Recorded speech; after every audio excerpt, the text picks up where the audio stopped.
आज पार्टी के संगठन की बैठक थी और संगठन के सभी जिम्मेदार पदाधिकारी यहां मौजूद थे, जिसमें जिलाध्यक्ष और विधानसभा के अध्यक्ष। और किस तरीके से आने वाले समय में आगे के चुनाव को उत्तर प्रदेश में समाजवादी पार्टी के पक्ष में समर्थन जनता का मिले। पूरा उत्तर प्रदेश बदलाव चाहता है, उत्तर प्रदेश में परिवर्तन हो।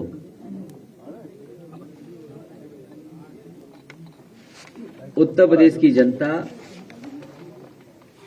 समाजवादियों की ओर देख रही है। समाजवादी पार्टी का लगातार प्रयास रहा है कि लोगों को जोड़ा जाए।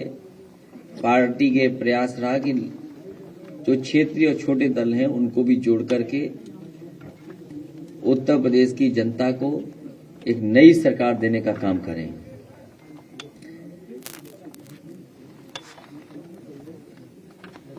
उत्तर प्रदेश में पिछले भारतीय जनता पार्टी की सरकार चल रही है पिछले 4.5 साल और 5 साल पूरे होने जा रहे हैं। अभी तक भारतीय जनता पार्टी ने अपना संकल्प पत्र उठा करके नहीं देखा है। भारतीय जनता पार्टी ने बड़े बड़े सपने दिखाए और कहा कि 2022 तक किसानों की आय दोगुनी हो जाएगी। 2022 आने वाला है, भारतीय जनता पार्टी ये बताए कि किसानों की आय दोगुनी कब होगी। दिल्ली में तो बड़े बड़े होर्डिंग, पोस्टर, बैनर लगे हुए हैं। इनके खर्चा विज्ञापन में ज्यादा हो रहा है। हर योजना का खर्चा विज्ञापन पे ज्यादा है। बड़े बड़े पोस्टर, बड़े बड़े होर्डिंग, बड़े बड़े बैनर, बड़ा बड़ा प्रचार हो रहा है कि बड़े पैमाने पे नौजवानों को नौकरी रोजगार दिए। दिल्ली में तो प्रचार हो रहा है, लेकिन यूपी के कितने नौजवानों को नौकरी और रोजगार मिले, ये सबसे बड़ा सवाल है। जहां उनको बड़े बड़े सपने दिखाए गए थे इन्वेस्टमेंट मीट के बहाने, कम से कम सरकार अब चुनाव में जा रही है, भारतीय जनता पार्टी चुनाव में जा रही है, तो बताए कि जो शिलान्यास किए गए थे या जो एमओयू साइन हुए थे वो 4.5 साल में कितने पूरे हो गए। इसी लखनऊ में इन्वेस्टमेंट मीट हुई थी, अगर आपको याद हो, और इन्वेस्टमेंट मीट में यह कहा गया था कि इतने लाख करोड़ रुपए का एमओयू हुआ है। आज बताए सरकार कि कितना जमीन पर एमओयू उतरे हैं। मुझे याद है इसी लखनऊ शहर में लोक भवन के सामने पूर्व प्रधानमंत्री अटल बिहारी वाजपेयी जी के नाम पर मेडिकल यूनिवर्सिटी का शिलान्यास हुआ था। इतने वर्षों में क्या वो यूनिवर्सिटी बन गई है? समाजवादी सरकार में डॉक्टर राम मनोहर लोहिया कॉलेज बना था मेडिकल, उसी के 9th फ्लोर पर पूर्व प्रधानमंत्री अटल बिहारी वाजपेयी जी के नाम पर मेडिकल यूनिवर्सिटी चल रही है। जो अपने बड़े नेता के नाम पर बनाई हुई मेडिकल यूनिवर्सिटी को पूरा न कर सके और अभी भी पूरा न हो सके सरकार में, वो डॉक्टर राम मनोहर लोहिया जी के 9वें फ्लोर पर चल रही हो, तो यही फर्क है। फर्क साफ है कि डॉक्टर राम मनोहर लोहिया जी के नाम पर मेडिकल कॉलेज न बना होता तो 9th फ्लोर पर पूर्व प्रधानमंत्री अटल बिहारी वाजपेयी जी के यूनिवर्सिटी नहीं चल पा रही होती। समाजवादी पार्टी ने लैपटॉप दिए और भारतीय जनता पार्टी ने युवाओं को लाठी दिए। फर्क साफ है। समाजवादी पार्टी ने बेहतरीन टेक्नोलॉजी के साथ आज के समय की जरूरत की 1090 दी, और वहीं भारतीय जनता पार्टी में जिस तरीके से हाथरस में अत्याचार हुआ, एक बेटी के साथ अत्याचार हुआ, यह फर्क साफ है। समाजवादी लोगों ने मुफ्त सिंचाई दी थी, मुफ्त लोहिया आवास दिए थे, और इन्होंने थार किसान पर गाड़ी चढ़ा दी थी, ये फर्क साफ है। समाजवादी सरकार में मेट्रो मिली, कई जगह पर मेट्रो मिली, एक्सप्रेसवे बनवाए, क्यूटो का सपना दिखाना, ये फर्क साफ है। समाजवादी सरकार ने बेटियों को रानी लक्ष्मीबाई सम्मान दिया, इन्होंने पंचायत चुनाव में बेटियों की साड़ी खिंचवाई, फर्क साफ है। और कितना फर्क साफ दिखाएं? फर्क साफ है कि जहां समाजवादियों ने बेटियों को उत्तर प्रदेश की रानी लक्ष्मीबाई सम्मान दिया, वहीं भारतीय जनता पार्टी में पंचायत के चुनाव में बेटियों की साड़ी खिंचवाई। और नाम बदलना, समाजवादियों ने काम करना, भारतीय जनता पार्टी की सरकार में नाम बदलना, फर्क साफ है। किसी को अपना नाम बदलवाना हो, मुख्यमंत्री जी पर दरखास्त दे दो, नाम बदल जाएगा, फर्क साफ है।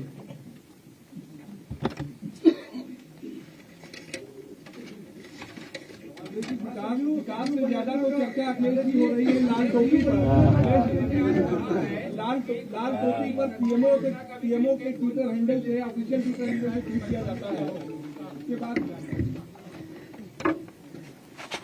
ये अच्छा है कि लखनऊ से फीता, दिल्ली से कैंची।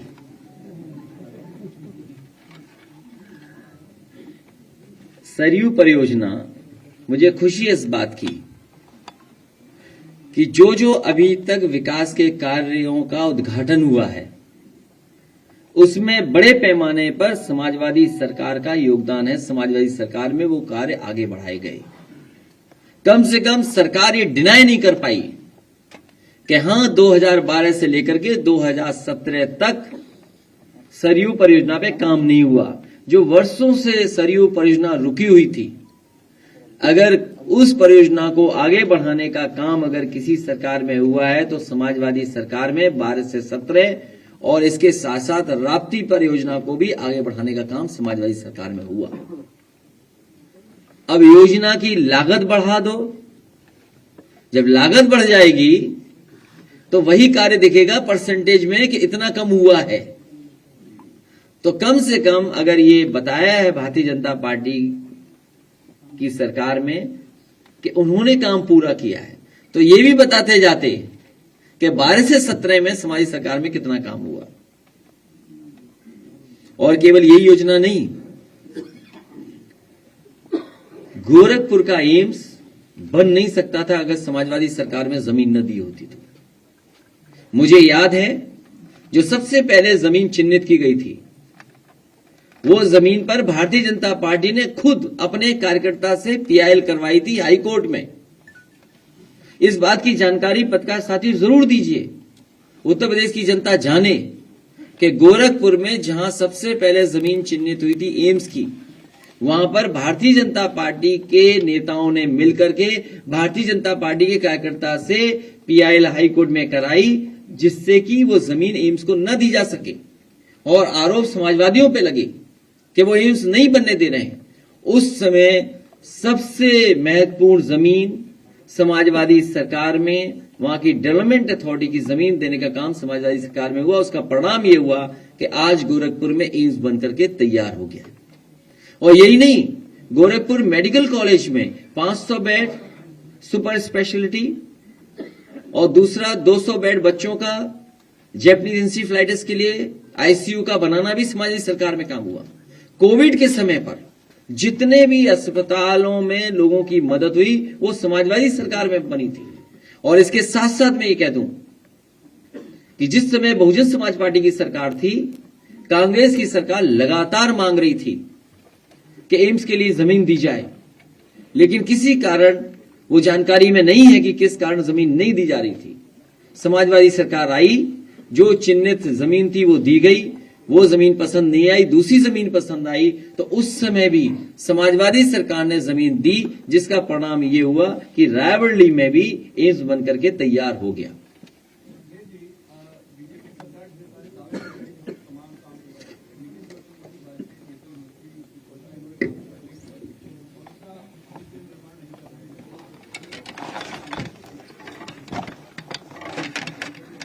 इन्हें काम करने की आदत नहीं है, फीता काटने की आदत है।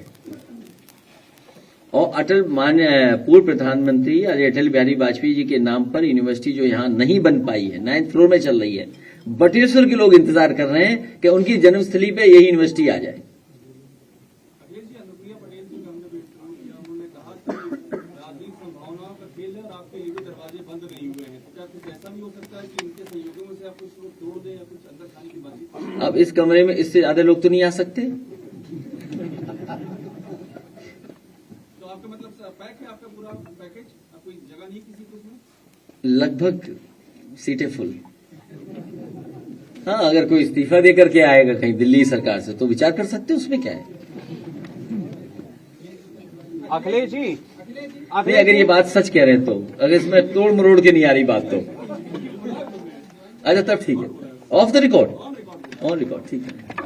लेकिन प्रेस के सामने बोलना ऑफ ऑन एक ही बात है। नहीं, वो तो फिर उन्हें दिल्ली से इस्तीफा देना पड़ेगा। नहीं, बिना दिल्ली के इस्तीफा दिए कौन किसी के साथ आ जाएगा। अखिलेश जी, आप संकल्प पत्र की बात कर रहे हैं, बीजेपी के विकास की बात कर रहे हैं, लेकिन चुनाव जिस मोड़ पे धीरे धीरे आता जा रहा है, लाल टोपी को लेके उन्होंने बड़ा सवाल खड़ा किया। प्रधानमंत्री ने बाकायदे लिखा कि ये जमीन कब्जा करने वालों की सरकार आज स्टेज, सुनिए, ये आप ध्यान से नहीं देखते। बहुत ध्यान से अगर देखोगे तो लाल रंग से मिलता जुलता काम होने लगा है स्टेज पर भी, और कपड़े भी लोग मिलता जुलता लाल से पहनने लगे। देखिए दोबारा आज टीवी पर, तो इसका मतलब लाल की तरफ जा रहे हैं सब, लाल रंग के समर्थन में जा रहे हैं सब। आज भी अगर आप ध्यान से देखोगे, क्या लाल रंग से मिलता जुलता कोई नहीं पहन के आ रहा है। तो ये संदेश है आपको कि लाल की तरफ जाइए सब लोग। अखिलेश जी,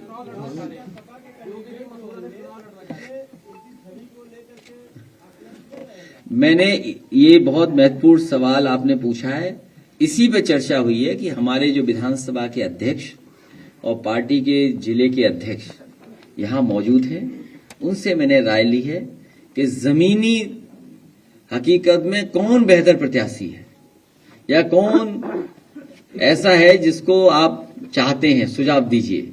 तो ये सब बातें उसमें आ रही हैं। पूरा उत्तर प्रदेश पड़ा है, कहीं से चुनाव लड़ लें, वो चुनाव नहीं लड़ेंगे मुझे लगता है। अखिलेश जी, क्योंकि जहां उन्हीं के लोगों ने उन्हें पहले पैदल कर दिया हो, फिर तस्वीर आई एक, उसके होर्डिंग लग गए, फिर स्टूल वाले नाराज हो गए, उनकी फोटो खिंच गई। तो आप सोचिए क्या हो रहा है वहां। अपने ही लोग उसमें एक दूसरे में चल रहा है। वो तो आप लोग थोड़ी मेहरबानी किए हुए, सब जानते हो आप लोग।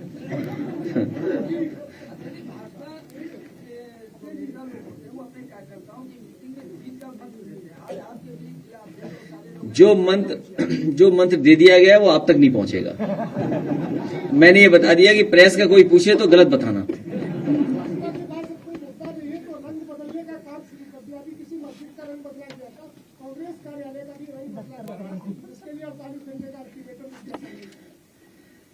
भारतीय जनता पार्टी और उनकी सरकार में बैठे लोगों ने उत्तर प्रदेश को पीछे कर दिया है, और उत्तर प्रदेश की जनता ने कई मौकों पर देख लिया है। जिस समय कोविड आया, जिस समय बीमारी आई, उस समय भारतीय जनता पार्टी की सरकार ने उत्तर प्रदेश की जनता को अनाथ छोड़ दिया। आज किसान लाइन में लगा हुआ है खाद के लिए, डीएपी के लिए। इतनी बड़ी जनसभा हुई, क्या भारतीय जनता पार्टी ने खाद की बात की? जो फर्टिलाइजर प्लांट लगा है, क्या समाजवादी सरकार में 12 से 17 में जो जगदीशपुर से हल्दिया वाली पाइपलाइन थी, गैस पाइपलाइन थी, क्या उसके लिए परमिशन दी गई कि नहीं दी गई? और खाद के लिए लाइन लगी हुई है।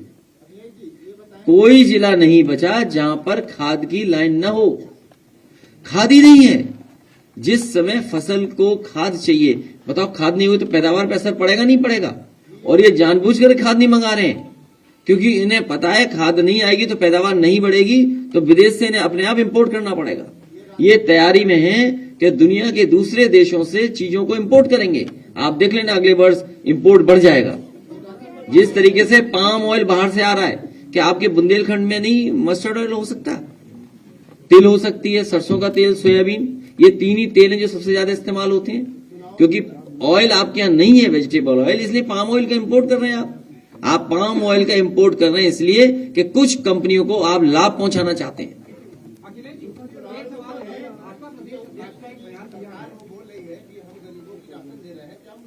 ये राशन पहले नवंबर तक था, उत्तर प्रदेश का चुनाव देखते हुए मार्च तक आ गया है।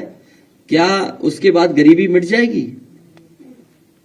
इसीलिए मैंने पिछली बार कहा कि ये मार्च तक चुनाव को देख करके दे रहे हैं गरीबों को खाना। समाजवादी सरकार आएगी तो मार्च से आगे तक लगातार गरीबों को कैसे खाना मिले, अच्छा भोजन मिले, चाहे समाजवादी पैकेट जैसा खाना देना पड़े, देंगे। जो पूर्व प्रधानमंत्री अटल बिहारी वाजपेयी की यूनिवर्सिटी एक कमरे में चल रही है, अगर आपकी सरकार आती है तो क्या उसको आगे बढ़ाएंगे, उसको मुफ्त में देंगे क्या? उसको बटेश्वर में बढ़ाएंगे।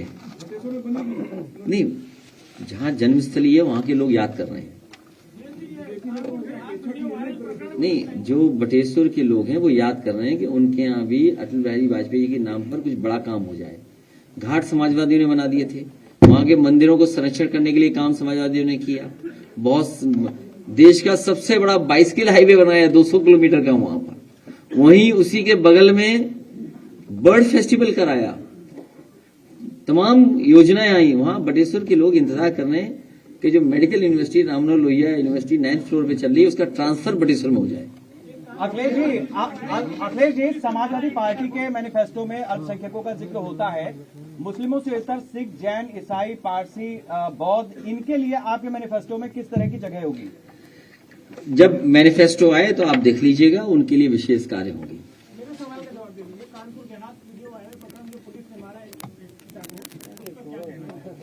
बाद में वीडियो ये भी आया है कि परिवार को समझा बुझा करके उसके बाद वीडियो दोबारा बना है।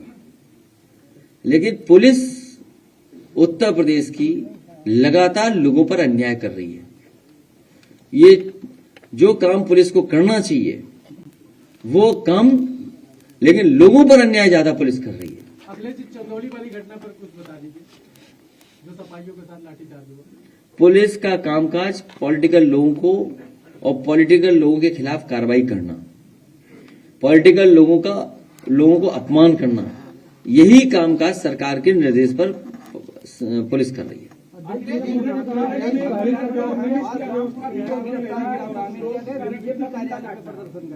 69,000 शिक्षक भर्ती के अभ्यर्थियों को हिरासत में लिया गया, बीजेपी कार्यालय पे कर रहे थे।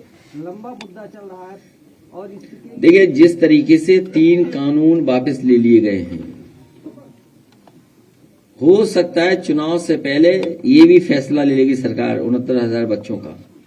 सर, आप पीएम मोदी ने कहा है कि पिछली सरकार में सरकारी तंत्रों का उपयोग किया जाता था। राष्ट्रीय अध्यक्ष जी, सवाल है राष्ट्रीय अध्यक्ष जी। नहीं, कुछ और कहा प्रधानमंत्री ने, नहीं कहा। प्रधानमंत्री, प्रधानमंत्री जो एक शब्द भूल गए वो। प्रधानमंत्री जी, देखिए, अभी तक जो उद्घाटन हुए हैं, ये शिलान्यास का शिलान्यास हुआ है, उद्घाटन का उद्घाटन हुआ है। इसलिए समाजवादी पार्टी ने कहा है कि ये सरकार ऐसी है जो नाम बदलने वाली है, रंग बदलने वाली है, और फीता लखनऊ से, दिल्ली से कैंची, और उद्घाटन हो रहा है लगातार। आज पीएम मोदी ने कहा है कि पिछली सरकारों में सरकारी खर्चों पे सारे काम निजी काम किया करते थे सरकारों ने, और सरकारी तंत्रों का उपयोग किया करते थे। इस तरीके से हजारों बस कभी भी किसी पॉलिटिकल पार्टी ने सरकार के माध्यम से सरकारी बसों का इस्तेमाल नहीं किया होगा। कभी जिलाधिकारी ने पैसे नहीं मांगे हों कि बस कहां से लाई जाए, कैसे लाए, उसके लिए पैसे दिए हों। ये सब सरकारी रैलियां हो रही हैं। राष्ट्रीय अध्यक्ष जी, पूरे प्रदेश में अभी तक भारतीय जनता पार्टी जनता की रैली नहीं कर पाई है, ये सब सरकारी रैली कर रही है।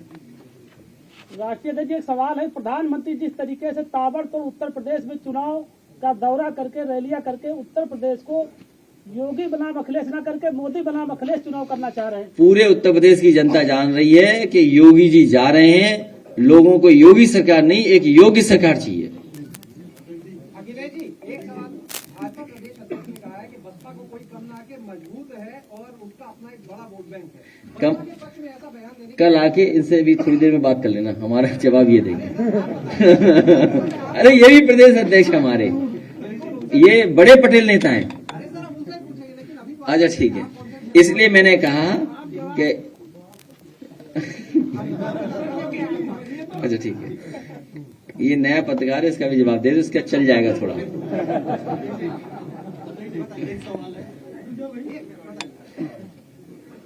भारतीय जनता पार्टी के तमाम नेता हैं जो अभी भी रट रहे हैं कुछ चीजें, जैसे मुख्यमंत्री जी अभी भी बिजली के कारखाने का नाम नहीं रट पाए हैं, पिछले कई दिनों से रट रहे हैं।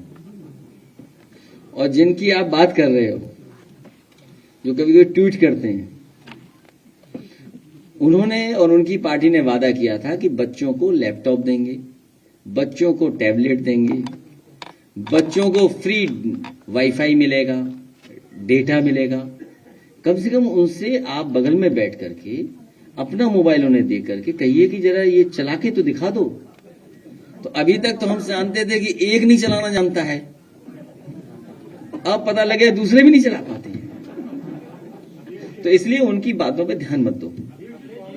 वो भी खुद दुखी हैं, क्योंकि नेताजी ने मुझे बताया था कि जब वो आए नेताजी से मिले आके, तो उन्होंने कहा कि पिछड़ों का बड़ा बुरा हो रहा है उस पार्टी में।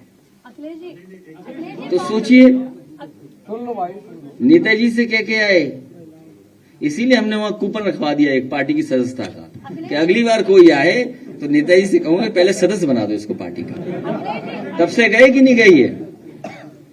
अगर ये गए तो नेताजी से सदस्य बनवा दूंगा इनको। अब तुम्हारी न्यूज चल जाएगी। ठीक, धन्यवाद।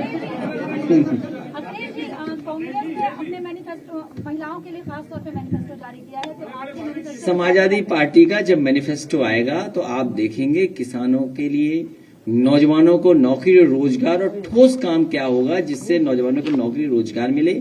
वहीं महिलाओं की सुरक्षा को लेकर के, महिलाओं के स्वास्थ्य को लेकर के, और महिलाओं को या बेटियों को या बहनों को क्या अच्छी योजनाएं दे सकते हैं जिससे वो भी समाज में बराबरी पर खड़े हो जाएं, उन्हें भी कम ना आंका जाए। तो ये हमारे मैनिफेस्टो में आएगा। लगातार समाजवादी पार्टी ने बेटियों को, महिलाओं को बढ़ाने का काम किया है, केवल चुनाव के लिए नहीं। जब कभी समाजवादी सरकार आई होगी, और आपको पता होगा कि सबसे पहले नेताजी ने कन्या विद्याधन शुरू किया था, और उसका परिणाम यह हुआ कि देश के अन्य प्रदेशों में भी उस तरह की योजनाएं बेटियों के लिए, बहनों के लिए चलने लगी। समाजवादी पेंशन जब महिलाओं को दी 500 रुपया, अब महंगाई बढ़ गई है। अब हम पार्टी में चर्चा करेंगे और उत्तर प्रदेश का बजट देख करके कि क्या हम उसको दोगुना कर सकते हैं, क्या 3 गुना कर सकते हैं। क्योंकि समाजवादी पार्टी ने दी थी समाजवादी पेंशन 500 रुपए, किसान को तो आज 500 रुपए मिल रहे हैं। लेकिन सबसे पहले डायरेक्ट बेनिफिट ट्रांसफर सिस्टम अगर किसी ने लागू किया था, डायरेक्ट अकाउंट में पैसे भेजने का, तो समाजवादी सरकार ने सबसे पहले, चाहे समाजवादी पेंशन रही हो, कन्या विद्याधन रही हो, या जो फार्मर्स को कृषि विभाग में जो डीबीटी सिस्टम लागू किया था, सबसे पहले समाजवादी पार्टी ने लागू किया था। ये अलग बात है कि समाजवादी लोग प्रचार नहीं कर पाए, ये प्रचार कर रहे हैं। जिन्होंने बैंकें बेच दी, आप सोचिए, बैंकें बिक गई, बैंकें डूब रही हैं, इंटरेस्ट रेट कम हो गया, आज लोगों का कमाई नहीं है, आधी कमाई हो गई, महंगी दोगुनी है। तो बताइए, कमाई आधी हो, महंगाई दोगुनी हो, तो आप कैसे खुशहाली आएगी? और बैंकें डूब रही हो, बैंकें इंटरेस्ट रेट के बाद बैंकें मर्ज हो रही, बैंकें डूब रही हैं। जिसने सबसे ज्यादा समाजवादी पार्टी की सरकार में ब्रांचेस खुली, एटीएम मशीन्स लगी, अब एटीएम बंद हो रही हैं। तो डीबीटी सिस्टम समाजवादी लाए थे, और जहां तक बहन, बेटी और मां के लिए योजना अलग से अच्छी योजना लाएंगे। सर, उनके मैनिफेस्टो में ये कहा गया है कि पुलिस कर्मियों में 25% महिलाएं देंगे। आप महिला पत्रकारों के लिए क्या कीजिएगा, बता दीजिए। सबसे पहले महिला पत्रकारों के लिए अलग से सीट होगी, अलग से रो होगी, और महिलाएं पत्रकार आप खुद हमें लिख करके सुझाव दे दीजिए क्या क्या क्या हम आपकी मदद कर सकते हैं, मैनिफेस्टो में उनको शामिल किया जाएगा। ये अभी क्यों बता दें, आप तो रोजगार में हो, बेरोजगार थोड़ी हो आप। लेकिन ये आपकी जानकारी में ला दें कि जिस तरीके से समय बदला है। देखिए, भारतीय जनता पार्टी ने कहा कि हम डिजिटल इंडिया बनाएंगे, डिजिटल इंडिया का प्रचार किया, लेकिन डिजिटल इंडिया कुछ नहीं कर पाए। दुनिया का सबसे अमीर आदमी, जो दुनिया का सबसे अमीर आदमी की जो कंपनी है, बताओ कंडे बेच रही है। आप कल्पना कीजिए कि दुनिया का सबसे बड़ा प्लेटफॉर्म है जिस कारोबार कर रहा है, दुनिया का सबसे बड़े आदमी की जो कंपनी है, वो अपने कंपनी के माध्यम से ऑनलाइन कंडे बेच रहा है। बताइए, कंडे बेचे जा रहे हैं? अरे आप बात नहीं समझ रहे। जो बेरोजगारी और नौकरी का सवाल है, समय बदला है, आजकल चीजें बदली हैं, तो सरकारों को भी काम करने का तरीका बदलना पड़ेगा। इसलिए समाजवादी सरकार नया युग लाएगी उत्तर प्रदेश में। क्योंकि याद कीजिए, लैपटॉप बांटा था तो अलग अलग तरह की बातें आ रही थी, लेकिन कोविड के समय में और आज टेक्नोलॉजी के समय में लोगों ने महसूस किया कि लैपटॉप कितनी बड़ी जरूरत की चीज है। और केवल समाजवादी सरकार नहीं है, समाजवादी लोग नहीं कहते, आम लोग भी जिनको लैपटॉप मिला था वो आज भी चला रहे हैं और आज भी लैपटॉप चल रहा है। तो जहां डॉक्टर राममनोहर लोहिया ने सप्त क्रांति की बात कही, वहीं डिजिटल डिवाइड भी आज के समय की चीज है। तो डिजिटल डिवाइड कैसे खत्म हो, उस पे भी समाजवादी सरकार आने वाले समय में सोचेगी कि गरीब बच्चे जो हमारे गांव के बच्चे हैं, उनको पढ़ाई का स्तर कैसे बेहतर करें, उनको ट्रेनिंग का कैसे इंतजाम करें, जिससे कि उन्हें नौकरी और रोजगार आज के समय पे मिल सके, जब दुनिया की, अमेरिका की सबसे बड़ी कंपनी अपने डिजिटल प्लेटफॉर्म पे कंडे बेच रही हो। बात समझ गया, नहीं समझे? धन्यवाद। तमाम ये जो स्वेटर और जूते वाली योजना थी, बड़े पैमाने पे भ्रष्टाचार हुआ। ये जूते वाली स्कीम में, स्वेटर वाली स्कीम में, ये सब जमीनी लोग खड़े हैं और बैठे हैं। आप किसी से पूछ लीजिए, जिस समय जूते बांटे थे, पता नहीं कैसे जूते बांट दिए, नंबर साइज भी बदल गया। स्वेटर में तो आप जानते हो क्या क्या सवाल खड़े हुए थे। जिस समय सर्दी थी उस समय स्वेटर ही नहीं मिले, स्वेटर बड़े छोटे पता नहीं कैसे दे दिए। तो इस सरकार की योजना नहीं, और बच्चों को ये भला नहीं चाहते। अगर बच्चों का भला चाहते होते तो समाजवादी सरकार में बर्तन मिल रहे थे और बड़ी बड़ी वो किचन बन रही थी खाना बनाने की। अक्षय पात्रा को लेकर के आए थे। लखनऊ जैसे शहर में करीबन 2.25 लाख बच्चों को मशीन से खाना मिल रहा है। अच्छा, उत्तर प्रदेश में कई जिलों में वो बनाने की शुरुआत कर दी थी, वो योजना बंद कर दी। आजमगढ़ में किचन बनती, बनारस में बनती, गाजीपुर में बनती, बलिया में, रामपुर में, लेकिन वो किचन जो बननी थी, जो मॉडर्न किचन बननी थी, वो बच्चों के खाने के लिए, वो सरकार ने बंद कर दी। उसका पैसा काट करके बजट, उससे स्वेटर बांटे थे। यूपीपी मॉडल पर जो मेडिकल कॉलेज बन रहे हैं, बड़ा महत्वपूर्ण सवाल है। यूपीपी मॉडल पर जो मेडिकल कॉलेज बन रहे हैं, ना तो उन मेडिकल कॉलेज के लेने वाला कोई तैयार हो रहा है, ना ही प्रदेश में डॉक्टर्स पर्याप्त हैं। तो केवल मेडिकल कॉलेज केवल ये दिलाने के लिए बनाए जा रहे हैं। ये जो उद्घाटन हुए थे मेडिकल कॉलेज, उनको देखा नहीं, पर्दा हटा करके कैसे थे मेडिकल कॉलेज, पर्दा हटा करके देख लीजिए कैसे थे मेडिकल। और ये मेडिकल योजना, जो मेडिकल कॉलेज बनाने की जो योजना है, जो डिस्ट्रिक्ट लेवल पे मेडिकल कॉलेजेस बने, मुझे अच्छी तरह याद है उस समय जो देश के स्वास्थ्य मंत्री थे, जो आजकल भारतीय जनता पार्टी के प्रदेश अध्यक्ष थे, और यही हमारे बैठे जिला अध्यक्ष तनवीर, शाहजहांपुर में सबसे पहला उस हॉस्पिटल का और मेडिकल कॉलेज का शिलान्यास किया गया था। तो ये भारतीय जनता पार्टी कहना कि हम ही ने सब बना दिए, इससे बड़ा झूठ क्या है? ये झूठ के फूल है भारतीय जनता पार्टी। इनके फूल में न खुशबू है और इनके विज्ञापन झूठे हैं, इनके वादे जुमले हैं। जो ओमिक्रॉन का जो खतरा मंडरा रहा है, आपका ये अंदेशा है कि चुनाव आगे एक्सटेंड हो सकता है? अगर हम इसी तरह कंधे पे कंधा रख करके खड़े रहेंगे तो उसका कोई प्रभाव नहीं पड़ेगा। चलिए बहुत धन्यवाद।